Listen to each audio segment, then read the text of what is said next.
The Rem did 27k, and most of that was probably from Decay and Scourge. But Decay top damage is exactly my point. If you ever need damage to supplement for Rem, just go Decay, go Scourge, and you'll be essentially helping your team with more util, but also it's more damage items. The other thing that I want to focus at here is that his greed was almost negligible. Like, there was no greed. He made sure he wanted to confirm one person ult. He wasn't scared to do that just to confirm a kill or even to, like, peel his team. He wasn't greedy at all, and it helped not only him but his team as well, because that way he's not taking too much farm. You can see that he is kind of even with a lot of the team, but once you're in all of these fights, if you're enabling your team to play for these fights, you're able to build your econ and then get those items online.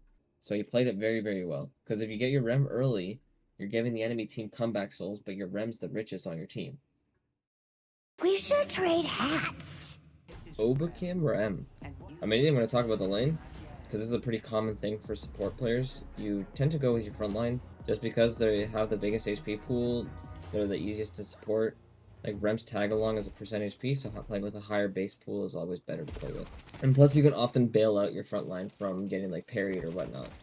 And I like that he starts tag along because this allows Listic to play a little bit more aggressively in the early portions of the lane. And realistically speaking, a lot of people tend to start little helpers, but what people don't realize is because the Guardians are so tanky, there's not really a point in starting this, especially since what could happen is you're also giving them more money based off the little helpers, because it increases the value of the minion.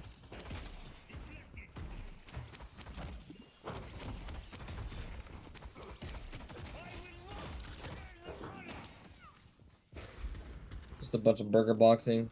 Classic Listic getting parried. He goes Pills next just to see if he can reduce the tag along cooldown for Listic, but Listic's going to reset fully. Not too much worry. When Listic comes back, they're probably going to play for the tier 1 camp. That's why he resets so early. They might actually just be straight up giving it because of the reset. And it seems like they're giving it. And I like this roam from the Calico too, to help contest this tier 1. Because the last is going to take their own, they're not going to really be playing for theirs. It catches them off guard, and it's something to contest. So people are going to be playing aggressively for it. So this is good recognition from Break. Nice. Great dive too. Even though Obikym dies, this is perfectly fine. They trade 2 for 1. It's worth it. The only scary thing is that it went over to OCs on the Celeste. This is a classic start for Rem players. You go opening rounds. This is mainly just for the early trading damage. Rem's gun is quite strong early, so just buffing it helps it a lot. Good parry.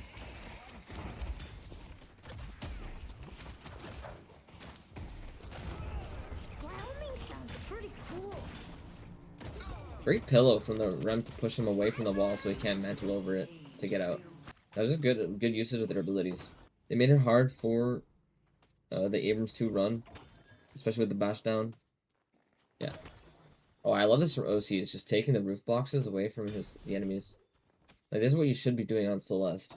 Especially with Celeste in the meta right now, this is one way to avoid playing her, like, quote-unquote bad lane. Yes, this is pre-patch, pre-Celeste nerfs, or quote-unquote Celeste nerfs. Celeste is still should be viable. Her lane is slightly weaker, which is, I mean, not the end of the world, especially if you're ignoring the wave. And this is what's nice about it, too. They lane the Celeste with the Bebop, who is pretty self-sufficient in those lanes. Especially with the high wave clear with bomb and uppercut. And it just allows OCs to roam to these side lanes. And the key thing to note as well is you might think, oh, why isn't the Rem going into tunnels? Well, it's just a simple fact that they have the Calico. Plus, if the Mo and Krill or the Rem runs into the Mo and Krill in these tunnels, he's gonna get hate crime. So he doesn't want to risk that as much either. Yes, the Mo is on the other side of the map, but there's no point risking it, especially since he's also playing support. There's no real reason for your support to try and get Giga farmed in the early, in the game. It's pretty hard for a support to single-handedly carry a game. Obikym did do a really good job in this game, specifically. But it wasn't due to the fact of the money.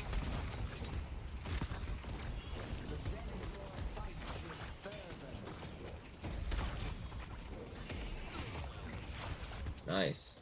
And I love that he's healing up the minions too, and it's just allowing them to continue the push. But this is just a great roam from OCs to capitalize on it. Good parry, but he's gonna die regardless. But yeah, if OCs didn't end up getting the roam there, nor the Mirage, then it would have been fine, because they would have been able to take that Guardian with the Rem minions and everyone being there. So they've been able to take it pretty quick.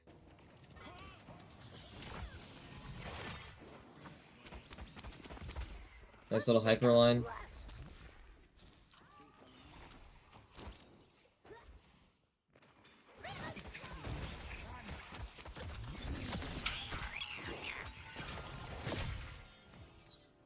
Buying a lot of time, but the Celeste I think ends up getting out.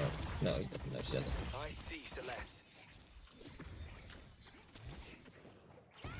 Nice. That was a good stagger. Like, he staggered his abilities really well. He knocked back the Celeste, ruined her movement, ruined her tempo on that movement to get out, and then waited, and then the moment she kind of got a little bit too far, he used nap time. So it's great ordering on the abilities.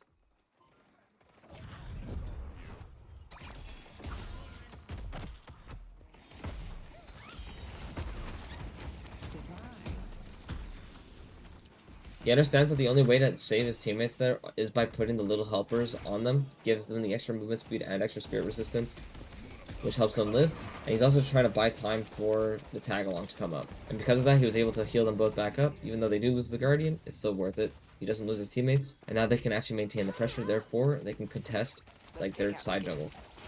So, like the sinners.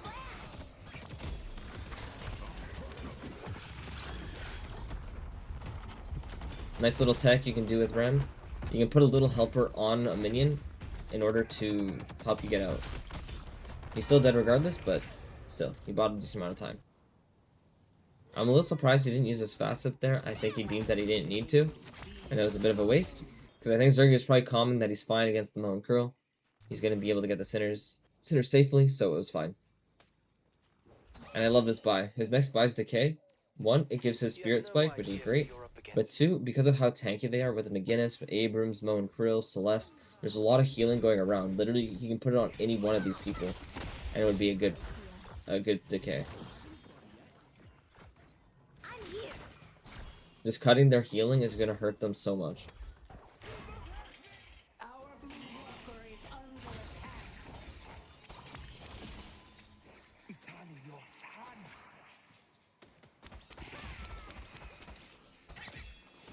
Nice job from Hood to get the kill on OCs there. But I do like that Obikym played it a little bit further back. He didn't force his way into that fight. And this is going to be a great sleep. I love that he doesn't greed it. He just gets the one person, even though he doesn't, because you'd rather try and get confirm the 1 kill than try and greed getting 2 when it's a lot harder to do. And it's not as guaranteed. And I love the pressure that they put on. I think Obikym probably should have put, like, maybe, because he was near the sinners, he probably could have put one. He's setting the sinners for his teammates, which is great. But he probably could have stolen their sinners, or who calmed or something. Or someone calmed saying, oh, the only thing that's left is the minion in there, the jungle creep. He's sitting in the tunnels right now because it's a safer option, and he wants to be able to rotate, whether it's to blue or to the side lane. He's hovering Zergy right now, making sure that he's able to farm safely. He's also scouting audio-wise, so if he hears anyone, he can listen and understand if anyone's coming to try and push Zergy. Even though Zergy is kind of farming very safely, and now that Zergy is farming safely, he's rotating to blue, and it's just a great roam.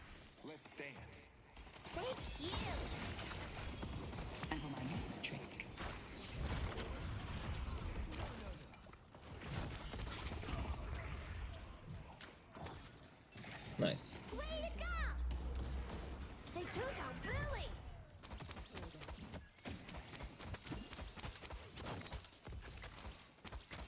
But this is really nice. This is what you want to see from a support. Normally what you see with Rems is their greed kind of overtakes them, and they just kind of go for every sinner, steal their own, steal the enemies. That's actually hurting your team more than helping it, because you want to be getting the farm on your carries or on your front line. Like on literally anyone but the support, because you require less money to actually be usable. Once he has this decay, he's kind of like at his peak usability. Like he doesn't really need money after that point. Like all he's really buying are these util items. So he's gonna be getting the decay, maybe getting heroic aura, maybe getting curse. He's not playing with a lot of greed.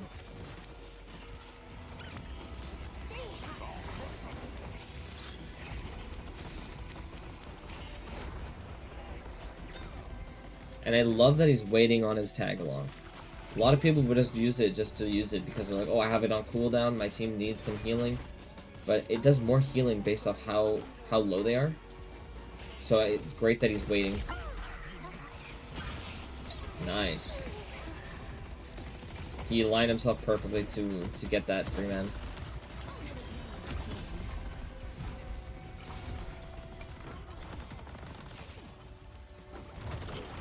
Yeah. And with his cooldown down, he kind of is like, hey, I need to kind of be that distraction. Maybe I can pull people out of the rift so we can win it. So he just kind of pulled them away. They do end up losing, like not losing the rift, but it goes neutral.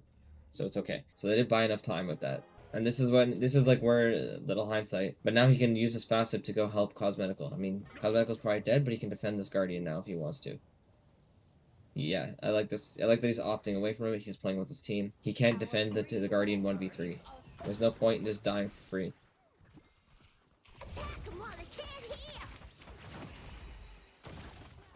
He's just kind of being annoying right now. He's scouting for his team, hovering his carries. He is being just generally very annoying. And I love this next purchase too. Restorative Locket is quite useful on Rem. Probably one of Rem's best early game items in the game. Just simply because when you're on top of someone, the Resto Locket doesn't go onto you. It goes onto your teammate if you're on tag along. Or if you're using tag along on them. So giving your teammate the burst heal is going to be great. So I wouldn't be surprised if he goes Resto Locket into, yeah, exactly. He's going into heal booster right after. It's also just because Rem doesn't get as much value from items like Heal Nova or, well, Heal Nova is quite good, but he doesn't get as much value from things like Rescue Beam, which is definitely stronger than Heal Nova in most cases. I think right now the only character that really buys a Heal Nova is Ivy, and that's just because of Kudzu Connection.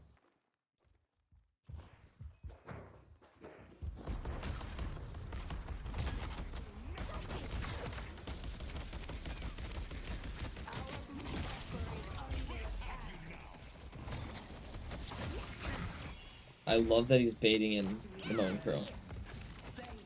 Moan Curl did play that too aggressively in my opinion. He probably could have died there if people reacted properly. Like this, I think, actually a rare mistake from Buff Enjoyers. They lost a lot of blue cryo, and then they weren't able to collapse on the Moan Curl. Moan Curl is definitely killable. He is actually, like, kind of popping off this game, which is great for him. I love that he baits in the Moan Curl, allows him the mode to just ult him. Understands that he's tanky enough to do so.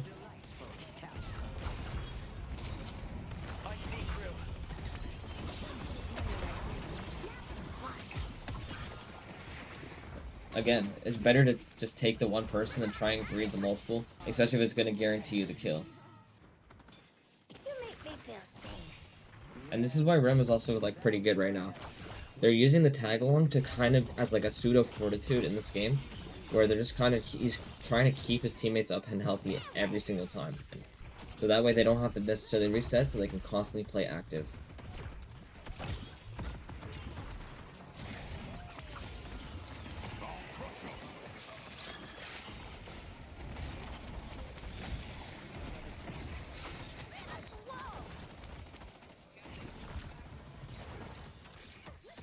Oh, I remember seeing this live. The fact that Lissy doesn't die here is crazy.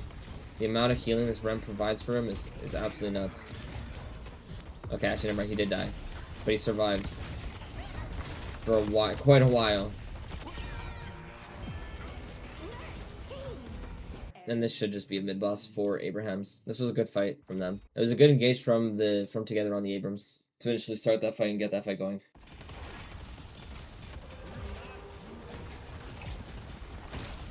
And I like that they're going in early. What's happening here is Zergy and Drake are going in early to try and buy time so that the team can come back.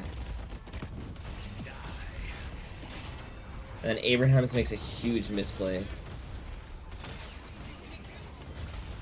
Buffett's getting 2 there is criminal.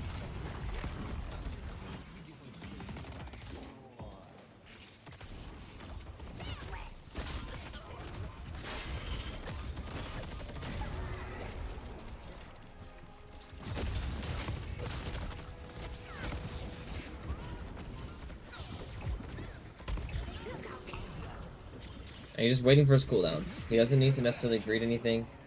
He can put the little helpers on people.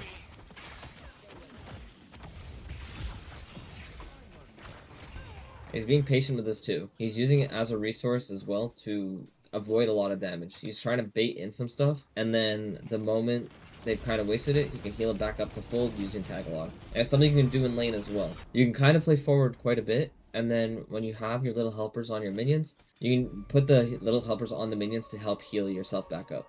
Because in lane, you'll have at least 3 people to jump on once you get tier 1, or once you have the little helpers. Puts the little helpers on minions. He's only putting 2 because he wants to save some for the fight. He has 1 coming up, but he wants to get the blue prio in order for this fight to be good. Because now it's going to force someone, probably the Mirage, to go back and fix this wave.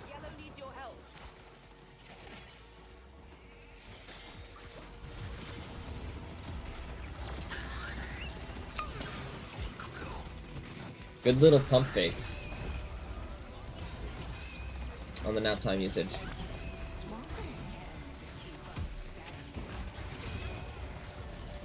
Love that he understands that Cosmetical's bound to die there. Just make sure he gets to his next teammate. Value his life.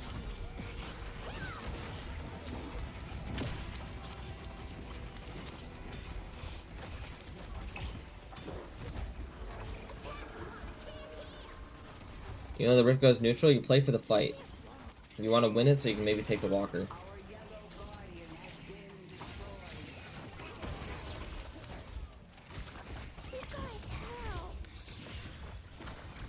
And he's using the pillow on cooldown because he wants to get this tag along back up as quickly as possible. I love that little stall there too. He sat in the minion for a while because he's waiting for his cooldowns to come back up.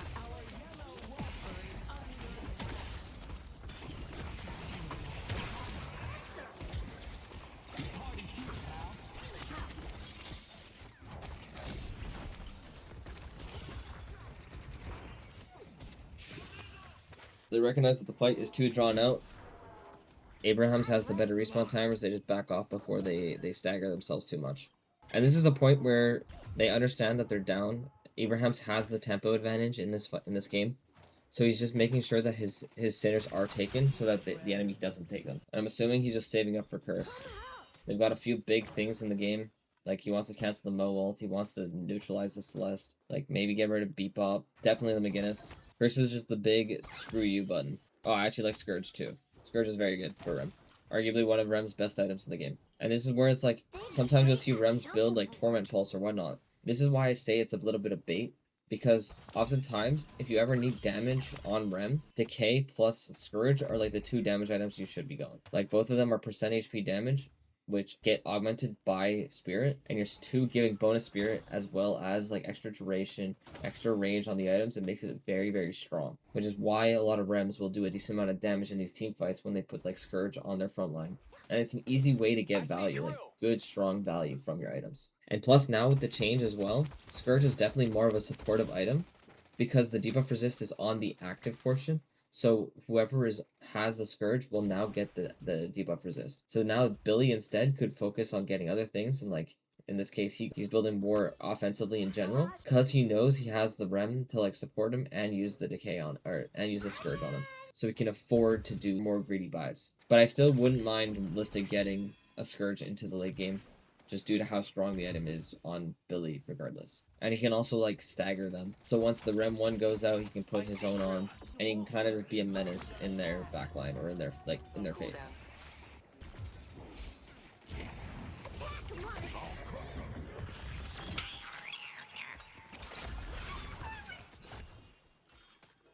I'm not a fan of that ultimate.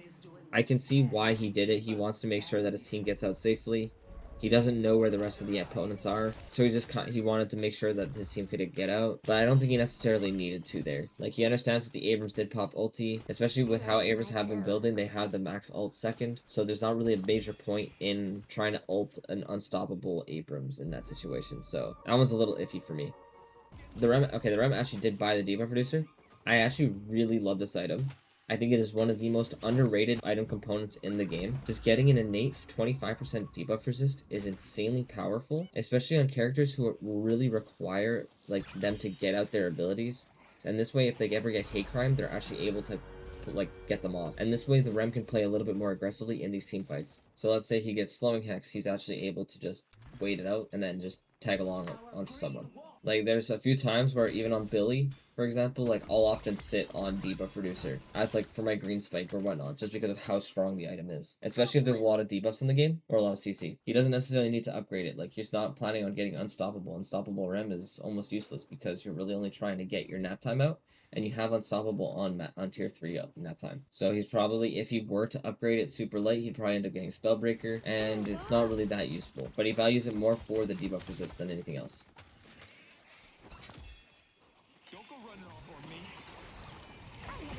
Immediately Scourges the Billy.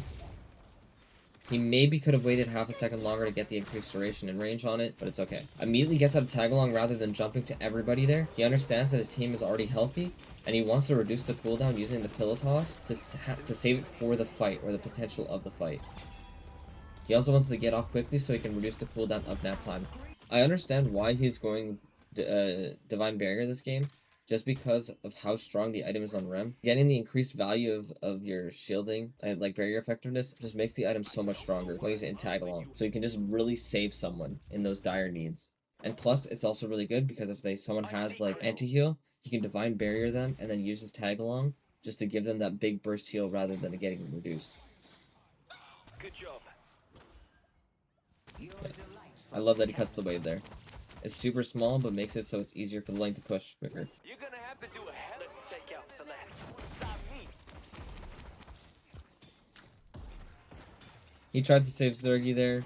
I'm just gonna close my eyes for a second. Yeah.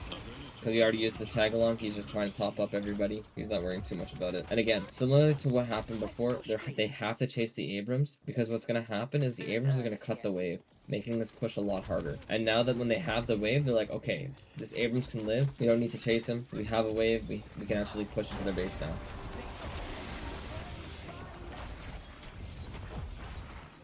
And now it takes him longer to get back because the Abrams has no zips. For your duration, just great, just because it also influences the items. Good on Scourge, good for Decay. It's also decent for Tag Along, as well as the nap time duration. And this is kind of where the Rem starts to catch up in money a bit more. Just because what's happening is he's starting to fix a lot of the side waves using the Rem minions. He's playing a little bit more in these fights.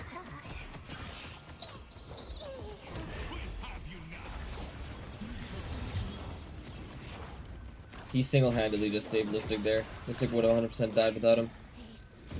Getting the Divine Barrier to cancel all the anti-heal on him. And then healing back up with the tag-along, as well as Resto Locket, and also giving him the Scourge, debuff resist, and Spirit resistance.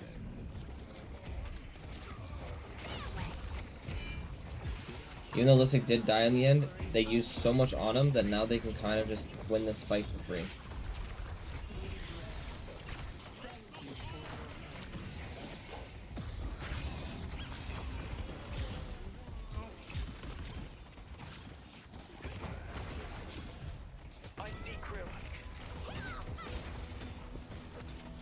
And the team fighting from Buffingers is just fantastic. They're playing together. This was when I was watching this live and I was watching it from Abraham's POV. What ended up happening is I was like, oh, Abraham split up. They thought they won the fight or something. They split up. Then Buffingers, who were playing together that entire time, were just able to capitalize on the fact that Abraham's was so split, and they just picked them off one by one by one and ended up winning that fight, even though Listic died very, very early.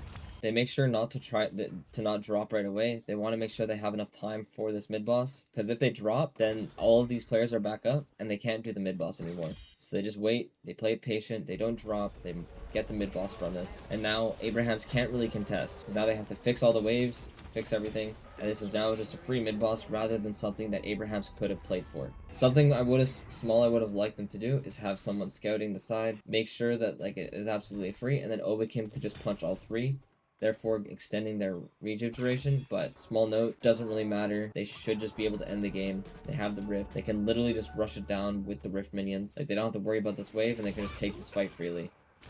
Especially the fact that they're 50k up too. And now that with the drop, they just killed the Moan and Krill, so they don't have the respawn timers, and now they have to fight 5v, essentially 9, because of the extra 3 lives. And this game is pretty much just free at this point.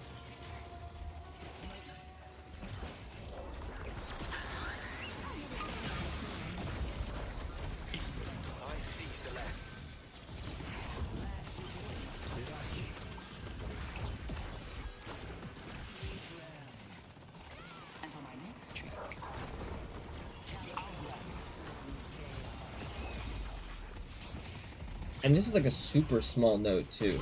Like, I don't know if this was necessarily on purpose, but buff enjoyers were all playing in the open. And that essentially just allowed the Rem to get an insane amount of value.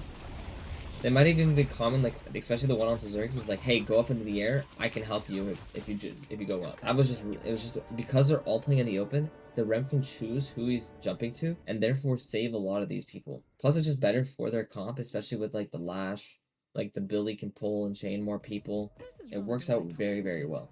The Rem did 27k, and most of that was probably from Decay and Scourge. But Decay top damage is exactly my point. If you ever need damage to supplement for Rem, just go Decay, go Scourge, and you'll be essentially helping your team with more util, but also it's more damage items. The other thing that I want to focus at here is that his greed was almost negligible. Like, there was no greed. He made sure he wanted to confirm one person ult. He wasn't scared to do that just to confirm a kill or even to, like, peel his team. He wasn't greedy at all, and it helped not only him but his team as well, because that way he's not taking too much farm. You can see that he is kind of even with a lot of the team, but once you're in all of these fights, if you're enabling your team to play for these fights, you're able to build your econ and then get those items online. So he played it very, very well, because if you get your Rem early, you're giving the enemy team comeback souls, but your Rem's the richest on your team.